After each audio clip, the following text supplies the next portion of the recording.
आज हम बनाएंगे बिना दूध के बहुत ही सॉफ्ट और मुलायम बर्फ़ी की रेसिपी। इस बर्फ़ी को आप घर पर झटपट से बना के तैयार करेंगे। एकदम हलवाई स्टाइल ये मिठाई बनके तैयार होगी। अगर आपको भी मार्केट वाली मिठाइयाँ ज़्यादा पसंद है तो बिल्कुल वही तरीके से हम इस मिठाई को बना के तैयार करेंगे। बिल्कुल नया तरीका है। आप देखिए कितनी ज़्यादा ये सॉफ्ट और मुलायम बनी है।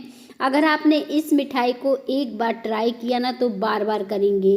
कभी भी आप इसको बना के तैयार कर सकते हैं। बहुत ही झटपट से बन जाती है। घर के ही कुछ सामान से ये बनी हुई है। तो चलिए बिना देर किए शुरू कर लेते हैं। इसे बनाने के लिए एक पैन ले लीजिए और इसमें डाल दीजिए ये आधे कप मैदा। यहाँ पे मैंने मैदा का इस्तेमाल किया है। आप चाहो तो गेहूं के आटे का भी इस्तेमाल कर सकते हो, लेकिन वो गेहूं का आटा जो मार्केट में मिलता है ना एकदम बारीक वाला वाइट वाला, वो वाला आप इस्तेमाल करिएगा और उसी से आपकी बर्फ़ी एकदम सॉफ्ट और मुलायम बनके तैयार होगी। अब यहाँ पे मैदा में हमने डाला है ये आधे कप घी। यहाँ पे दोनों चीज़ों को अच्छे से भूनकर हमें तैयार कर लेना है और कुछ इस तरह से हम इसे चलाते रहेंगे। 3 से 4 मिनट लगेंगे, इससे ज़्यादा नहीं लगेंगे, क्योंकि हमें मैदे का कलर चेंज नहीं करना है और सिर्फ कच्चापन दूर करना है। बहुत लोग तो कच्ची मैदा भी डाल देते हैं, जो हलवाई वगैरह बनाते हैं तो वो इतना सेकते नहीं हैं, हल्की सी कच्ची ही डाल देते हैं।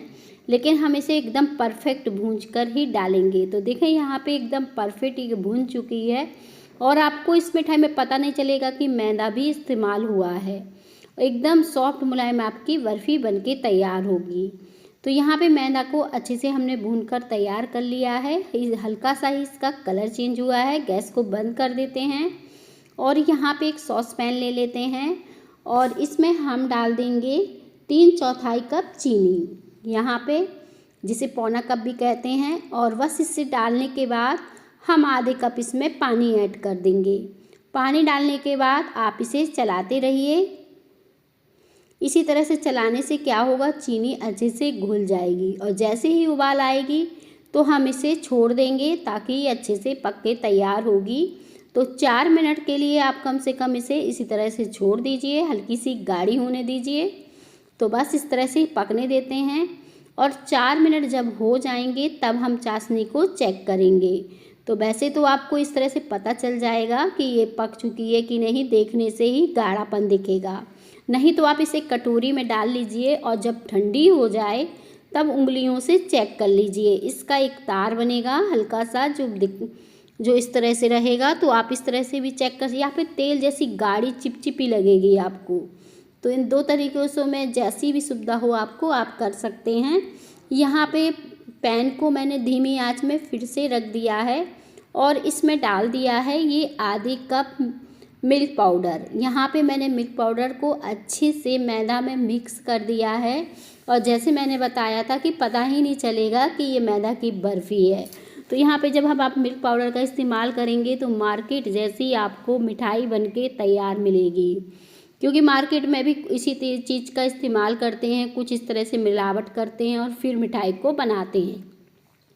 तो यहाँ पे एकदम परफेक्ट, अब इसे चलाते रहना है, इसे छोड़ना नहीं है और इसी तरह से चलाते हुए पकाएंगे। और घी हमने पहले ही डाल दिया तो घी वगैरह की ज़रूरत नहीं पड़ने वाली है।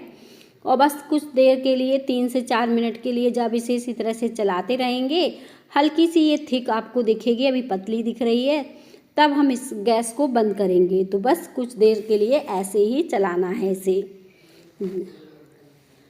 3 से 4 मिनट लगेंगे, जैसे मैंने बताया, कुछ ज़्यादा नहीं लगेगा। अगर आप कोई ड्राई फ्रूट इस समय डालना चाहते हैं ना, बिल्कुल बारीक काट के डाल दीजिए, तो वो भी मिठाई में इस तरह से समय सीख जाएंगे और वो भी अच्छे से सेट हो जाएंगे।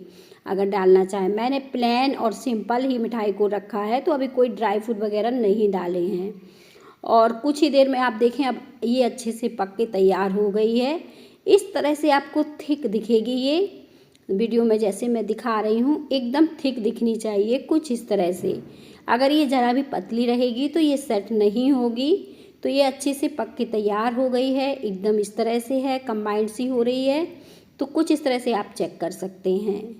तो बस गैस को बंद कर दीजिए।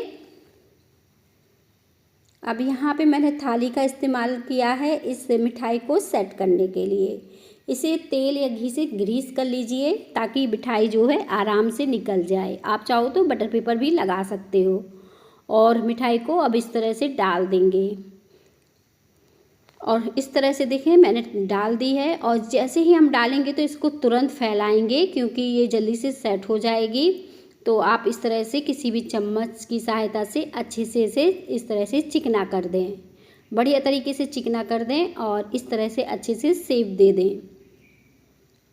तो यहाँ पे देखें मैंने बढ़िया तरीके से इसे चिकना कर लिया, कुछ इस तरह से अच्छे से ये फैल के तैयार हो गई है।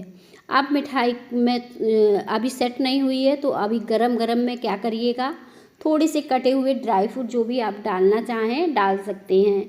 तो यहाँ पे मैंने चिरौंजी डाल दी है और यहाँ पे कद्दू के बीज बहुत ही हेल्दी होते हैं तो वो मैंने इस्तेमाल किए हैं, कुछ इस तरह से मैंने ऊपर से डाले हैं। बिल्कुल नए तरीके से इस मिठाई को सेट किया है।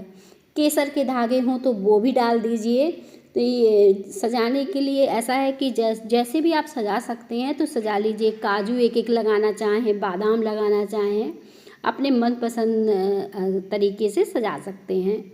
अब इन सारी चीज़ों को हम चम्मच से दबा देंगे ताकि ये मिठाई में अच्छे से सेट हो जाएं, ये निकले नहीं। तो बस गरम गरम में ही इसे इस तरह से अच्छे से सेट कर दीजिए। और जब ठंडी हो जाएगी और ये अच्छे से सेट हो जाएगी, 25 से 30 मिनट लग जाएंगे आपको इसे सेट करने में। कभी कभी थोड़ा ज़्यादा टाइम भी लग सकता है आपको।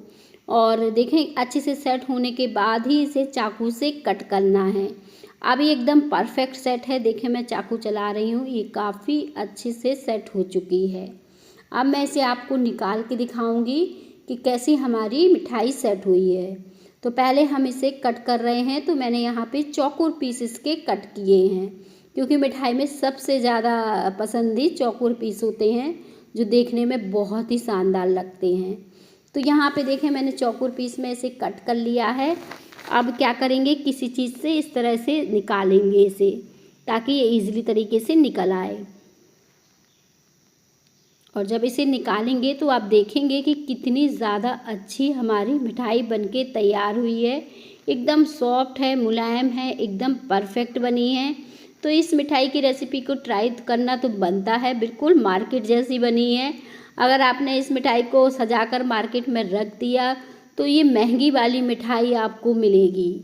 तो बिल्कुल सस्ते में आप घर पर ही इस मिठाई को बना सकते हैं किसी भी त्योहार में या फिर ऐसे ही खाने में। तो बस जब भी आपका मीठा खाने का मन करे तो इस मिठाई को स्टोर कर सकते हैं। मिलेंगे इसी तरह से और नई ढेर